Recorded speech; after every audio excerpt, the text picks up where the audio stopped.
In the top stories, Prime Minister Harris outlines new initiatives to reduce the impact of the COVID-19 pandemic.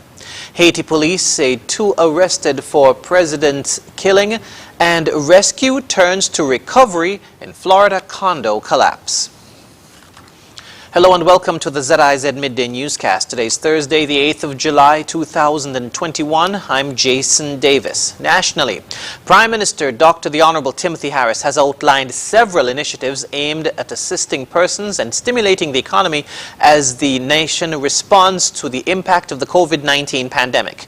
During his monthly press conference on Thursday morning at the National Emergency Management Agency conference room, the Prime Minister noted that farmers, fishers and small businesses are among their priorities. He noted that the government will continue to provide support to the agriculture sector by injecting $15 million to boost production and ensure food security, allocating additional lands for farmers, and granting a temporary waiver of water payments for farmers.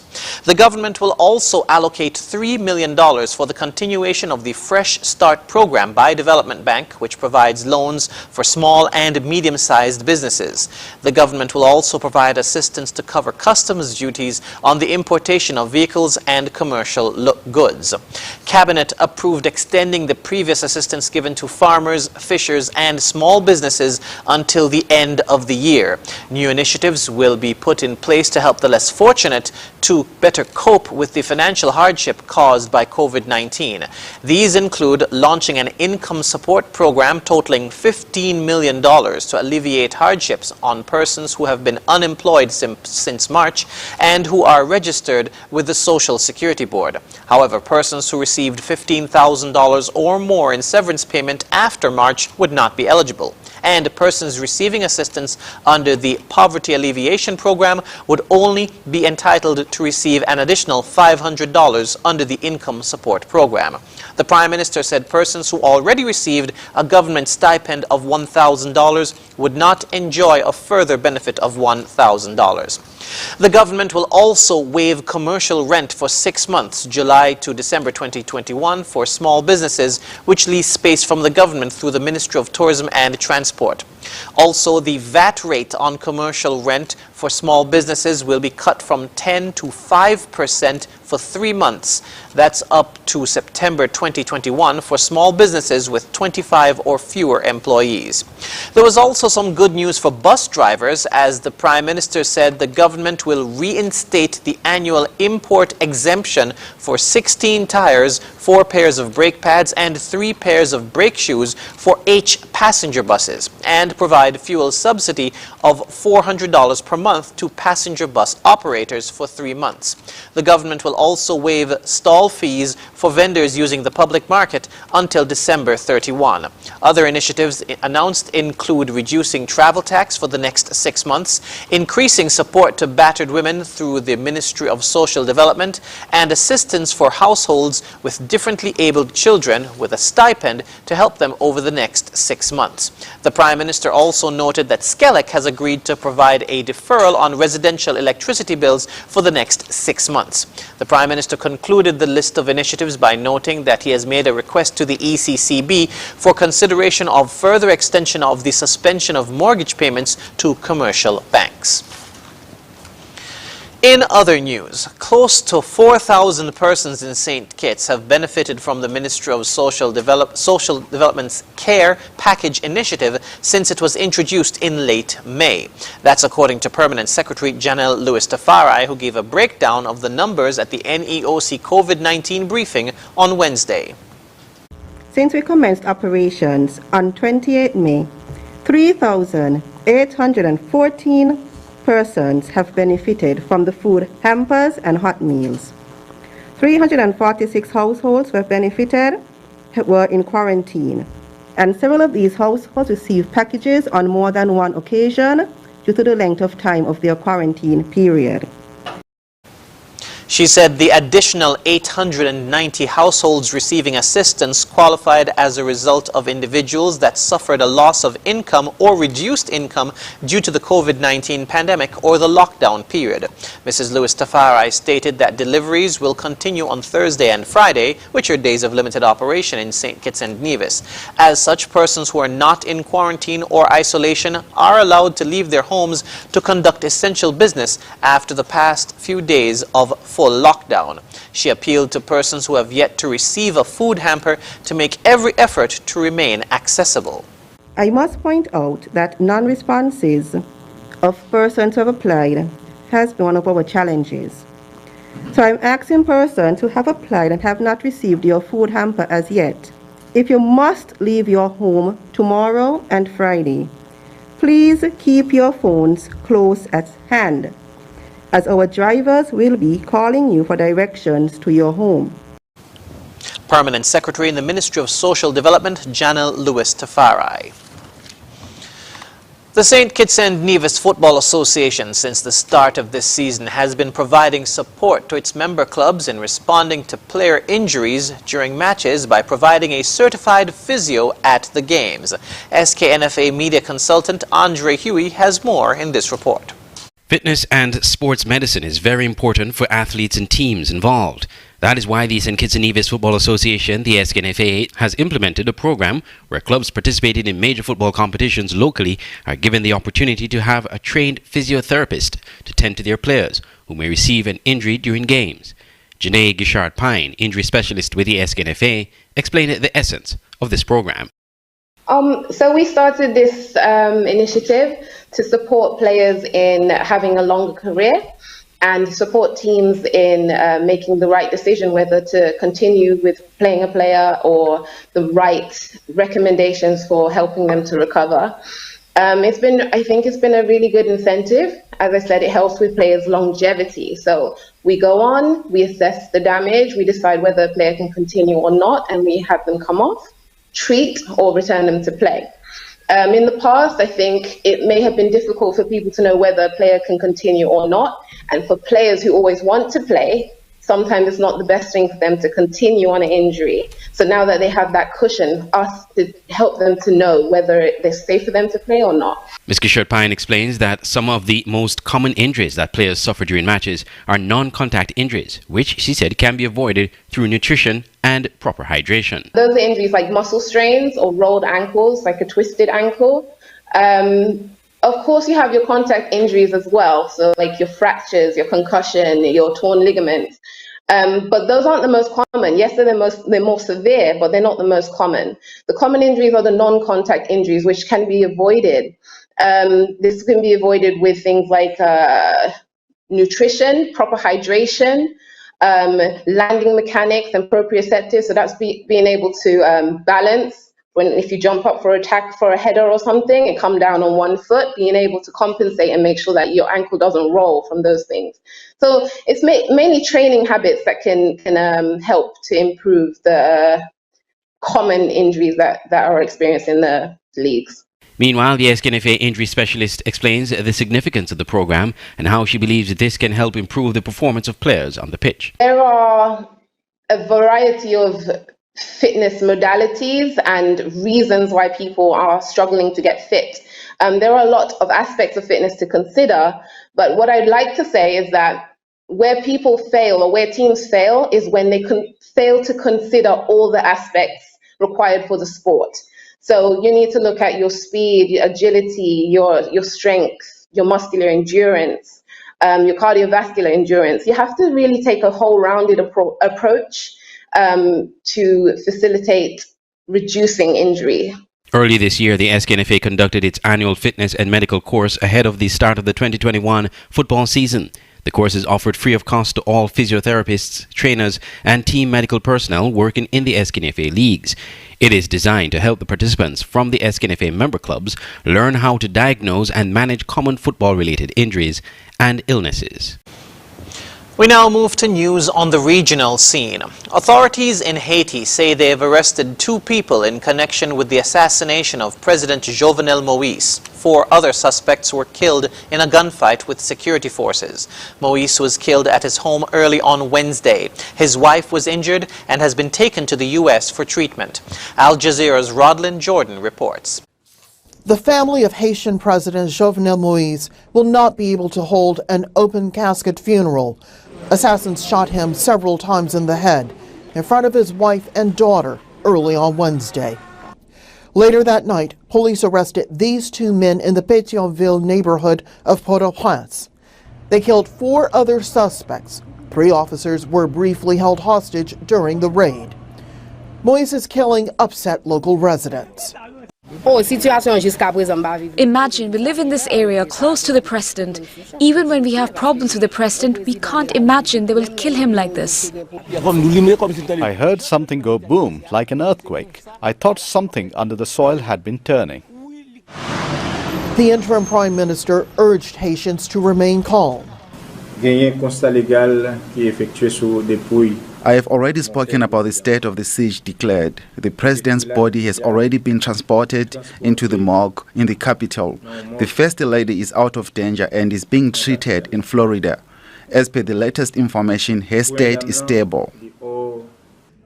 Moïse's death came as he was in the middle of a political crisis. Parliament had been suspended for the past 2 years, and opponents accused Moïse of trying to undermine the Constitution. The U.S. backed Moïse's decision to stay in power for 1 more year, just so long as elections took place on time.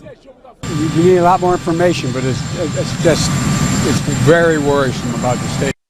Even as the investigation begins, interim Prime Minister Claude Joseph and the man Moïse had picked to succeed him are fighting over who's in charge. Moïse's widow, Martine, was flown to the U.S. to recover from her injuries. But Haiti's border with the Dominican Republic is now closed. Authorities have shut down the airport until further notice, raising questions about how Haiti will recover from this attack on the body politic. Rosalind Jordan, Al Jazeera, Washington.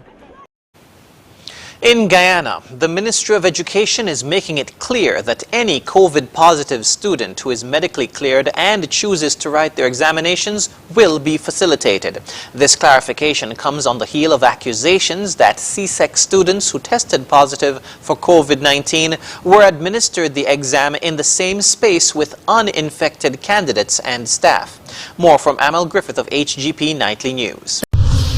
The Guyana Teachers Union, GTU, leveled blaring accusations that a student from a Region 6 high school and another student from the capital tested positive for COVID-19, and yet were still allowed to write the Caribbean Secondary Education Certificate CSEC examinations. On her Facebook page, the GTU's General Secretary, Coretta MacDonald, alleged that they wrote the examinations under normal examinations conditions with other candidates and staff present.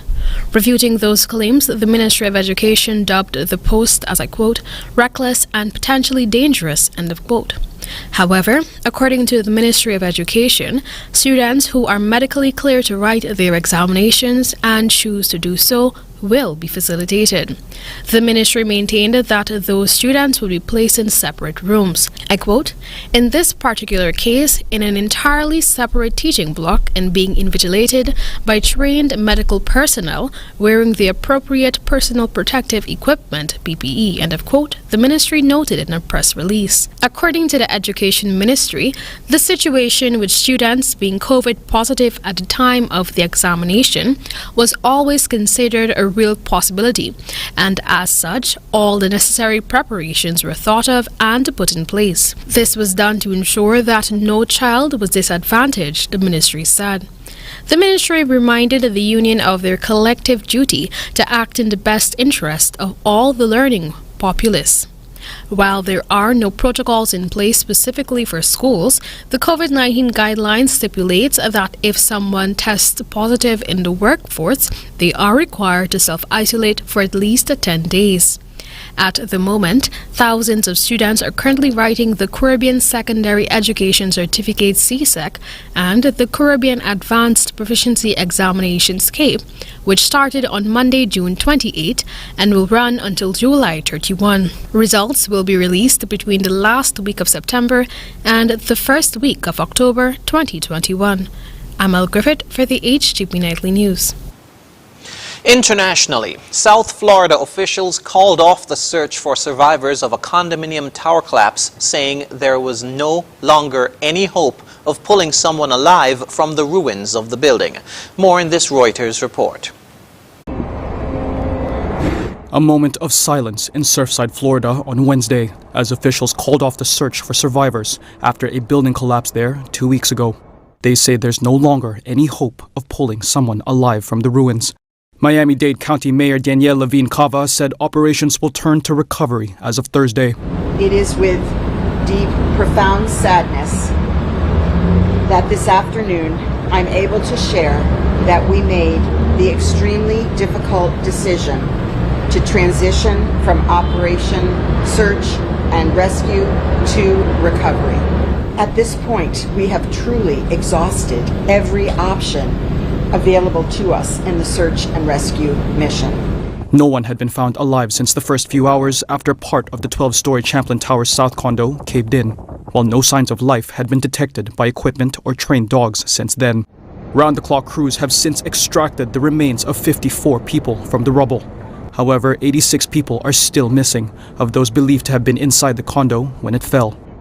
Officials say there is some possibility that they may be found elsewhere or have been double-counted. The Assistant Chief of Miami-Dade Fire Rescue, Ray Jadala, hinted that few bodies were being found intact and instead called the recoveries human remains. Once we pull the victim out, what we're recognizing is, human remains.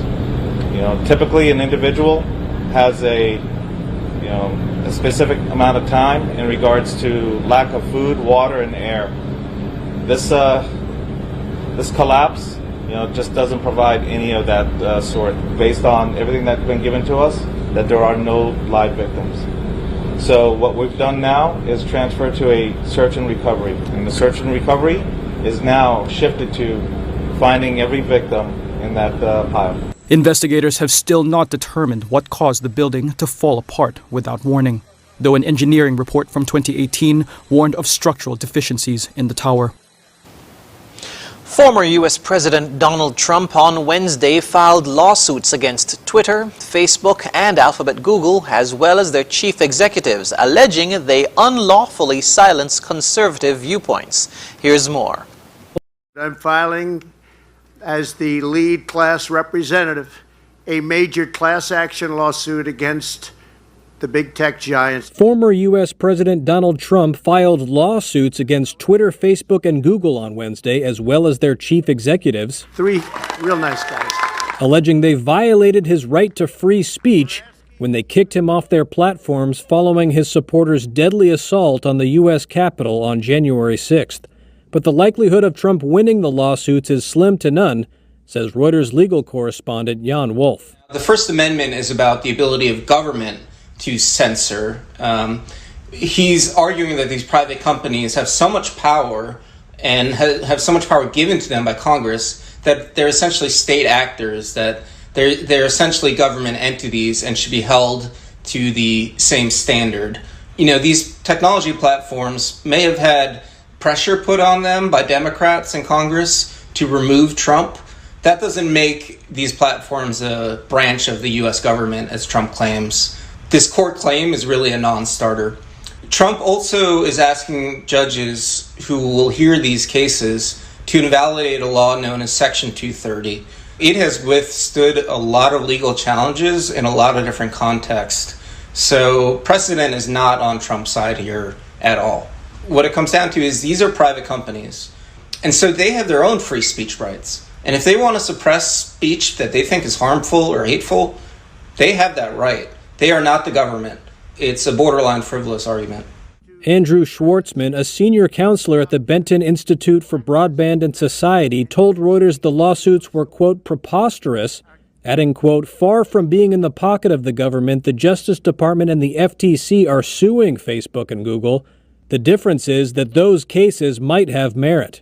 Trump announced these lawsuits with, a big press conference that was really meant to look like the White House. He clearly cares about this issue. He thinks it resonates with his base, and he's trying to make political hay out of it. He also sent out a fundraising email just minutes after this announcement.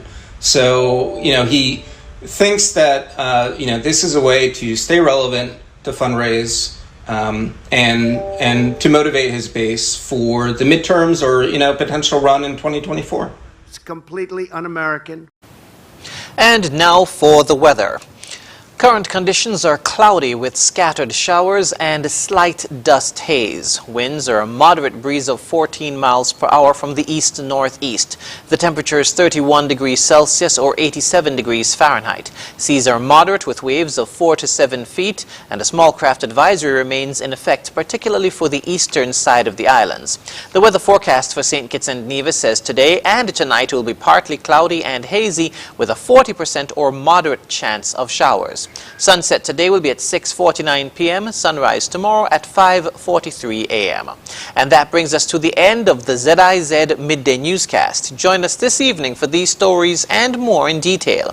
Thank you for tuning in. I'm Jason Davis.